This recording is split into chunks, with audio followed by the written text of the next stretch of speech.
Hey, let's check in with the men real quick, see what they're talking about. Wonder what their thoughts on marriage are.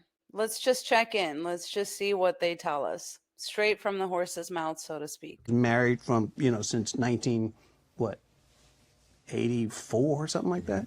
I didn't. Damn, you ain't get a chance to enjoy the single life of your stand-up. I did. I broke up my marriage. Don't worry, I broke up my marriage. Man sick. Oh, I enjoyed it. Oh, yeah. And I regret it. Really? Yeah, because, when in show business, you think that. I'm sorry, I really couldn't keep it together after that one. That is just too funny. The way that they're laughing and then all of a sudden he's just dead serious. Like, it wasn't worth it though. I regret it. Well, I guess the least we can do is find out why. Like, why do you regret it? This chemistry you got with this person, the actress, is like special and pure. And then what you don't realize is she gonna go do that on the next role with somebody else. And you be like, but I left my wife for you. You know what? Tell her the stuff you told my character. She'll take you back. You be like, Damn. what? Yeah. What do you learn about marriage? What do you learn about... I love it when they get a taste of their own medicine. Like, did you know that, somebody who was willing to be complicit in being unfaithful is also okay with being unfaithful to you? Like, whoa, big surprise. Does it suck that somebody lied to you? Does it suck that you were disposable to somebody else? Like, the irony of him being able to feel sorry for himself in this way while admitting that he's done this exact same thing to his wife is really chef's kiss. I mean, I'm glad that at the end of the day, I guess it's nice that he can see it like that, but I doubt that he's really applying it to his own situation on the other side of it with his wife, whom it definitely sounds like he cheated on and left her for somebody younger or more famous or whatever, somebody he thought he had this insane chemistry with, when it turns out that chemistry is very easy to cultivate on set when all the conditions for it are right, when you're being taken care of. The most like challenging and sort of refining part of any relationship is the stuff that you do together, like day in and day out, how you behave around each other day in and day out. It's not really how much chemistry you can create with somebody that you're being paid to create chemistry with. Like, that's the easy part, right? And so many men mistake that for the real thing. Instead of being mentally and spiritually disciplined and understanding that the grass is literally greener where you water it. Like, of course, when you're spending a bunch of time together with somebody on set, you're working on chemistry, you're playing out these intimate scenes. It's incredibly easy. You're being paid to create this, false intimacy, and the creation of it is being facilitated with, mass amounts of money also being paid to like produce it and make it happen. So it's very different than the stuff you do day to day in your marriage. And there's a reason why one is like really easy to do and the other gets a little bit more challenging after a while, because you actually have to work on yourself. But yeah, let's see what he learned from his marriage. I believe that was the next question. I'll back up a bit. Tell her the stuff you told my character. She'll take you back. You be like, Damn. what? Yeah. What do you learn about marriage? What do you learn about yourself during marriage? It's cheaper to keep her. That's what I learned. Or cheaper to kill her. Keep her. We gonna kill her. But I think marriage is a beautiful arrangement. We're going to stop right there. So he was asked, what did you learn about yourself during the course of your marriage and like the fallout of it? And his answer was, it's cheaper to keep her, followed up by cheaper to kill her, which is absolutely wild. Like, I cannot believe the stuff that these men will say just so freely. That is crazy. That is not a funny joke. Not at all. Mind you, later on in the video, he's going to claim to love this woman, like to this day, and he's going to claim that they have like a really good relationship. So men can live in dissonance and delusion very, very easily. And it explains a lot of their behavior, honestly. But yeah, so the thing he learned about himself is that he should have worked things out with his wife because it would have been cheaper to keep her. And you know why that is? Because she wouldn't have any say in how he spends his money. And she wouldn't have any say in her actual value in that marriage. She couldn't actually sort of push him up against the wall with anything. if he would have, lied to her or like dragged her through a bunch of pointless therapy in order to prove to her that she should stay with him, etc., and if she would have fell for all that, it would have been cheaper for him in the long run because he could still buy all the things he wants. He could still be irresponsible with that money, sort of. It's basically this idea of control. It's like, well, while we're married, I control the finances because I'm the breadwinner, etc. But when we go through the divorce process, a judge is going to have a say in how much of that money, how much of those provisions do you deserve for the fact that you probably stayed home, gave up your career, etc., to raise our children. And it's probably something that I told you to do, something that I asked you to do, something I was very adamant about. But now that we're getting divorced because I cheated on you and left you for some actress that I met on set, now that we're getting divorced because of that, and your whole life is going to get flipped upside down because I now no longer care about what I told you to do. I now no longer care about how you don't have a career or how you have a huge career gap, or how now that you're a mother, whenever people hire you, they're going to expect you to work like you don't have kids and parent like you don't work, etc. And I'm not going to face any of those kinds of repercussions. I'm also going to probably expect you to keep the kids most of the time. Now, a judge is going to have a say in that, and they're going to say that you should not be allowed to or able to. Generally, the reason that these courts always rule in favor of the mother is because, like, generally it's not fair, it's not just for you to ask somebody to basically throw away their career, their ability to meaningfully make money and all that, and then just decide that you're going to cheat on them and leave them for the next person. After you've put children inside them and on purpose, and those children have come out, and she grew them and birthed them and breastfed them and raised them and all that. Now, all of a sudden, you're like, never mind, I fell in love with some actress, I'm out. You should not be allowed to ruin her quality of life or her life in general because of that, because you are an impulsive idiot who lacks self-control and who can't tell when people are acting versus when there's real chemistry or when there's real like loyalty and commitment and dedication. You know nothing about that. And that shouldn't be somebody else's problem that you promised a certain type of life to if they were to stay home and raise your children, or if they were to get pregnant with your children. I think either of those is a big ask.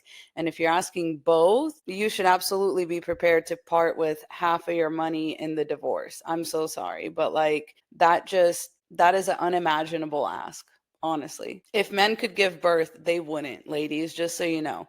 Your husband would never actually switch places with you and want to experience the miracle of life. I can guarantee you that. Now, so make sure that you're listening to the actual lesson here. The cheaper to keep her part is exactly why men want to get married in the first place. Because then all of your labor never gets evaluated and monetarily appraised by anybody. Right? They can say whatever they want about you and people will just believe them or whatever, and they can still do that. But men love marriage, or men like always start regretting breaking up their marriage when they realize that financially their wife's contributions are going to be valued in a way that's going to hurt their bottom line, because this whole time they have been undervaluing their wife's contributions and thinking that their money is just theirs to spend and theirs to control, etc., because they don't value your labor or your presence in the home.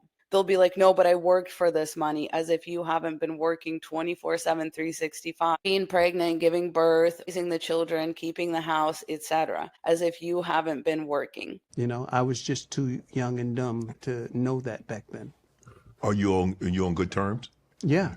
Here's what's crazy is, for the longest, like she and I would, we never said it to each other, but we just made up our minds that we can't let the grandkids feel our resentment. And there was resentment, She'd come in and sit over there and I'd sit over there. And then probably about 7 years ago, I was over at Junior's house, family gathering. Kids would invite her to barbecues at my house, and it's fine, And what it was is the fear of having to relitigate what happened in the marriage. Right. And I know I messed up. Right. I messed up, so I don't want to deal. That's why I pay you alimony, so I don't have to deal with that. Right. But about 7 years ago, we were over at Junior's house, and we're sitting outside, and she's over there somewhere. We're laughing. That's what we do, is laugh, joke, and we start reminiscing. And then she came and sat right next to me and started chiming in. And then we were talking about, she brought up a story, and I was like, remember.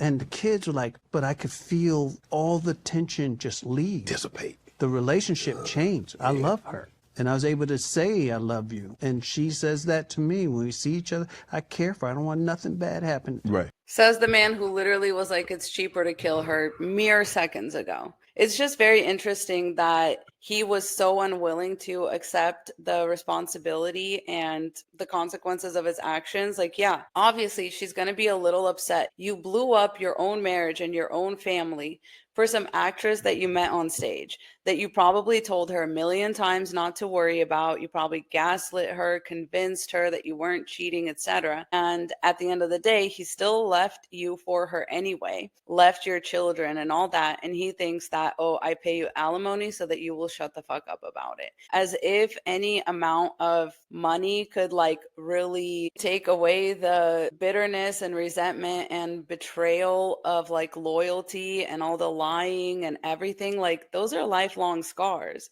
Like, she probably has trouble trusting men and partners for the rest of her life. She basically had to suffer the consequences of your actions. Of course she's upset. And once she realized that you were never going to take responsibility for your actions and you were never going to give her the closure that she so desperately needed, she decided, okay, well, I'm just going to suck it up for the kids, like a lot of women do.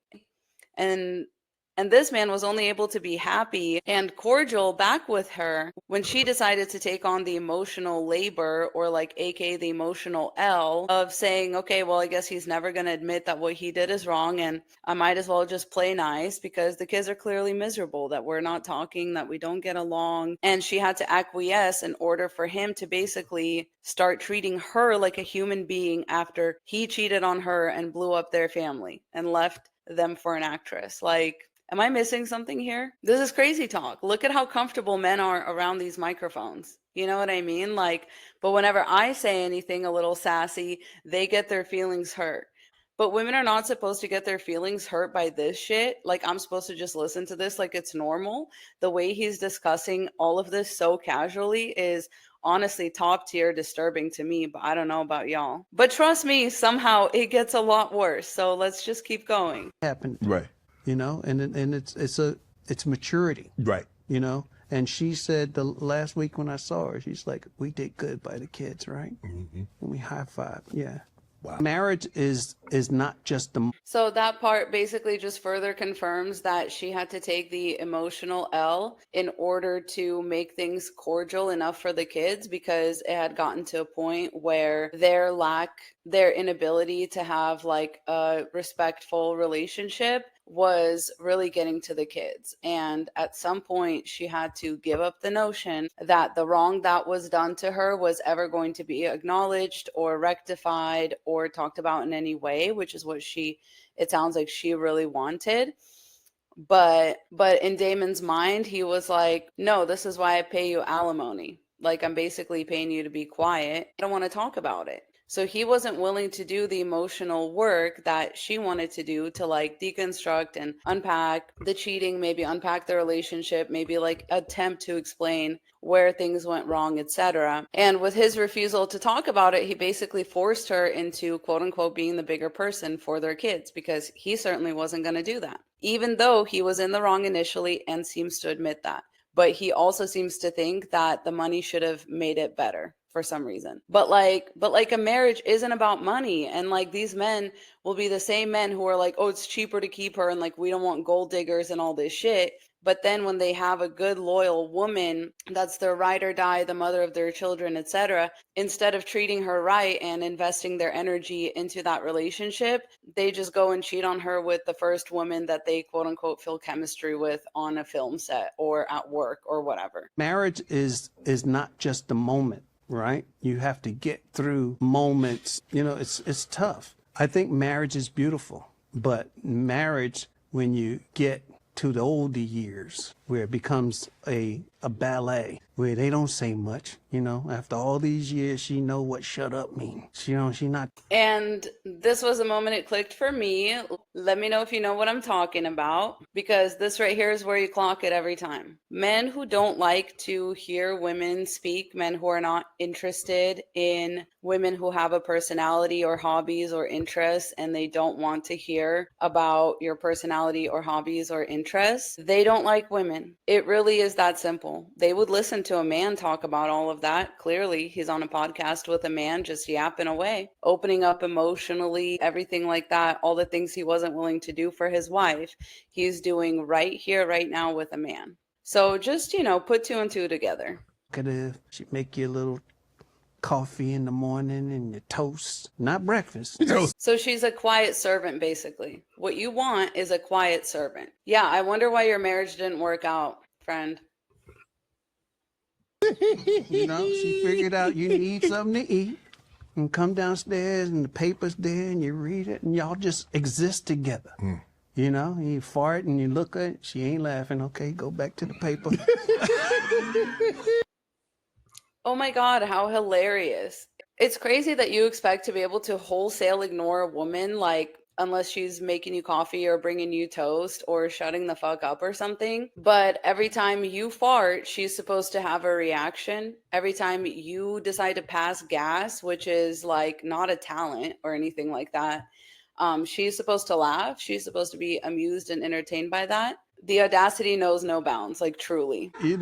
And then she talk and you just And when you get to a certain age, you got the most wonderful thing in the world, which is a hearing aid. You turn that down. Woman talking bad. I love when these men try to fit in a little, stand-up routine into these interviews, because it's like the joke is we don't like women. So who's the joke on? Do you know what I mean? Like who's the joke on? Because to me, it sounds like you'd be a lot happier just accepting whatever it is you need to accept and finding your happiness, which is clearly not in the arms of a woman, which is clearly not in the presence of a woman. You don't like women, and that's okay. And I feel like men cope with this very often by making these types of jokes. Women are bad anyway, who wants to be with them? There's plenty of straight men that enjoy every minute that they're around their wife. They know her hobbies. They love to hear her talking about things. They remember the little things that she says.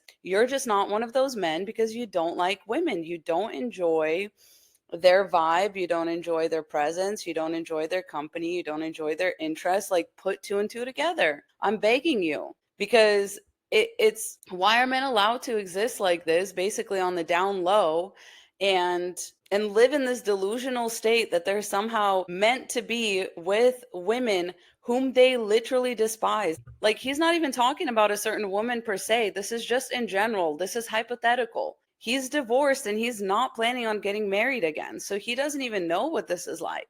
He doesn't even know like what it's like to have a hearing aid and all this stuff yet. And it's like, why are you so upset about having to hypothetically be married to a woman? The reason that upsets you is because you don't like the female nature, and that's okay. Go chase your bliss. You know what I mean? Just looking at, So what did you do? And that's what it is. But I'm gonna stop right here too, because that's disgusting too to me. Like the fact that men really think that they're doing that without women noticing. Like, when y'all don't listen to us, we fucking know. And it's not cute, and it gives us the ick. And a lot of times the only reason that a woman is gonna stick around with you when she knows that you don't value her, you don't listen to her, you don't give a shit about her opinions, the only reason she's staying with you is probably for the kids. It's probably because you haven't out and explicitly left her for an actress yet. That's probably the only reason why she was with you all those years. She realized you don't give a fuck about her a long time ago. She realized you don't love her a long fucking time ago. Don't worry, women know these things. It's just that oftentimes, unfortunately, women are trapped into staying with y'all. And that's the real problem, because unfortunately, y'all enjoy that control. But you think about all that you've been through, and the kids and the grandkids, and it's special. And this is why they put you through things, by the way. This is why.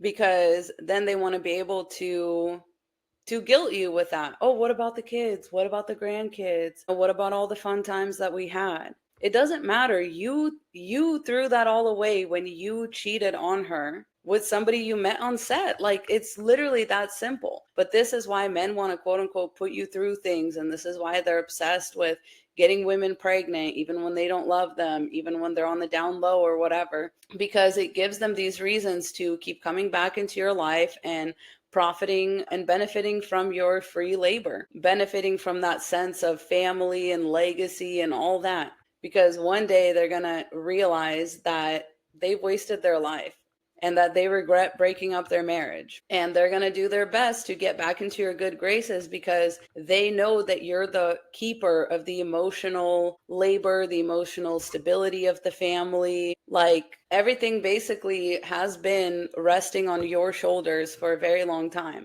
And he's just been benefiting off of it. Once he realizes that the woman he cheated on you with has no intention of being faithful to him or being with him long term, etc., he's going to freak out and start backtracking a little bit and being like, oh man, like, we got to get the family back together somehow. Like, this is all just like really intricate emotional manipulation, and I hate it. You know, I was trying to tell my sons, like, you know, you want to get married because brands. He told his sons that it's a good idea to get married because, and follows it up immediately with the word brands. Like, ladies, if this does not tell you that you of all people need to be treating marriage as a financial arrangement, then I don't know what will, because this man just told the straight up truth. Okay, men view marriage in financial terms. Men view marriage in terms of, does this bring me more or less stability, more or less benefits? Okay, so let's run that back a little bit and listen one more time, because these are the same men that are going to ask you, oh, well, what value do you bring to the table? Listen to this. Like,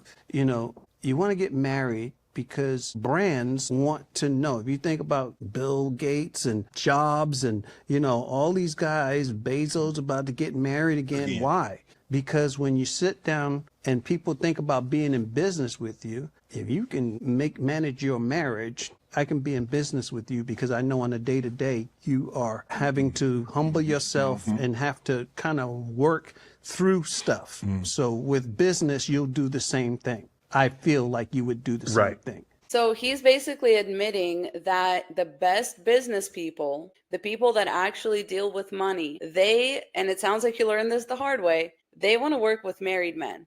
They want to work with, on top of that, they want to work with faithful married men. And this is a sentiment that CEOs and billionaires have sort of echoed, that I don't work with men who cheat on their wives or men who have cheated on their wives, because if they can do that to the person they supposedly love the most, to the person that they had children with, to the person they were coming home to every night, then as a business partner, I can't trust them at all.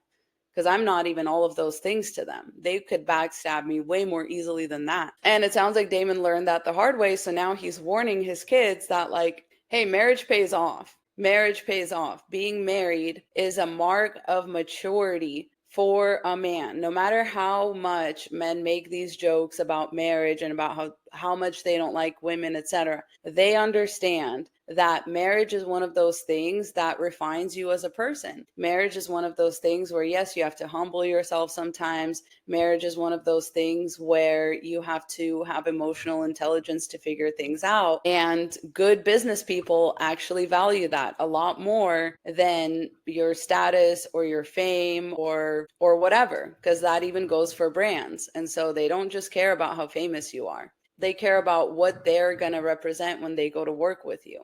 And that's important. So marriage is actually very financially valuable to a man. So while he says, like, oh, it would have been cheaper to keep her, what he really means is it would have been profitable to keep her, even, because there's a chance that there's some brands that are not working with him right now that would be, right, if he was married. There's a chance that he's not in business partnerships that he could be in because he's not married, because people don't have anything to sort of hang his reputation on. And he's figuring that out a little too late. What's the dating life like for us? Because I need, you know, I'm headed towards 62, bro. I don't date.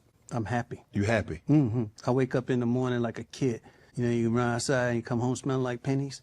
I could do whatever I want to do. There's peace in my house. Right. I don't have to, hey, we good? You all right? You need anything? Yeah, I could not. I've been by myself too long. You set in ways then, huh? So it's interesting that it's actually a man that's worried about his age in like the dating market. Now that he's finally ready to settle down at 62.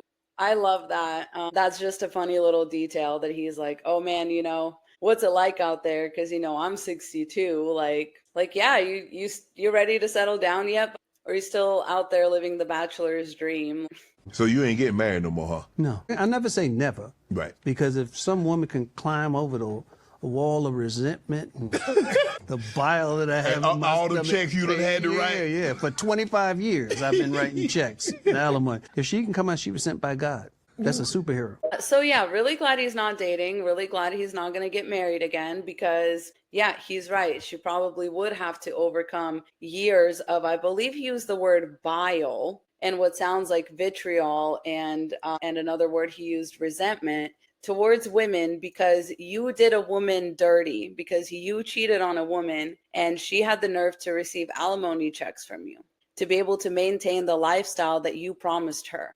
The quiet part that he's not saying out loud is, I wanted to leave her broken, penniless. I wanted her to do all of that physical and actual labor for free. And I wanted her to never ask me for another thing again. And I think that all the money that I make should be reserved only for me, even though I used her body to make my children, to leave behind my quote unquote legacy. I used her for emotional labor, used her for physical labor, once again, used her as an actual incubator. But I think I should have been allowed to leave her broken, penniless, and having to start all over again, having to launch her own career after being out of the career field that I probably asked her to leave in order to raise my children. I don't think I should have had any consequences or responsibility for that. And in fact, I'm still bitter about the fact that I was forced to have these to take responsibility for these things and to pay her what a court believed was an appropriate and just amount. And the other part he says in the end right here, I think is also worth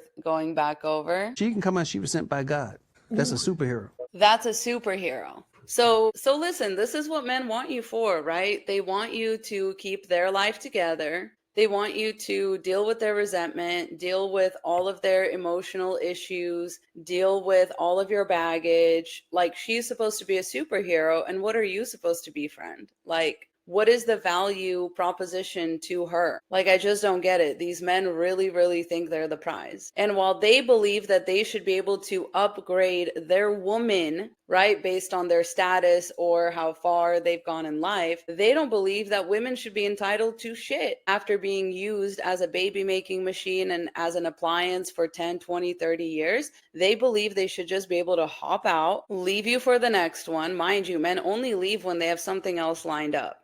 They rarely leave out of unhappiness. They stay and force you to deal with that unhappiness and make it your problem in every way possible. And then once they've used your labor to upgrade their status and their money-making potential, then they want to be able to just dip out, leave, and tell you that you're not entitled to any of quote unquote their money, and that you're not entitled to absolutely anything for taking care of and raising their kids full time, while they were able to get onto this very exact career trajectory that they wouldn't have been able to get on if you weren't there. It's a paradox that they don't seem to understand. And at the end of the day, they always blame women and not themselves. Like, he's more salty and bitter about the fact that he's had to write these alimony checks. He's more upset about that than he is about the fact that he blew up his own marriage for somebody who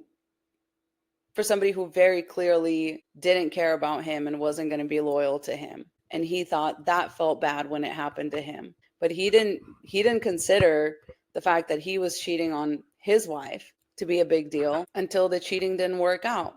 He didn't consider that you know, the emotional fallout of that was going to be a big deal until it was a big deal. And then he still made her deal with it. Anyways, ladies, I hope this clears it up for you. These are the terms that men think in marriage of. And I really don't think it would hurt women to become a little bit more transactional, to take a page out of the men's playbook. All right? Stay safe out there, ladies. I love you so much. Godspeed.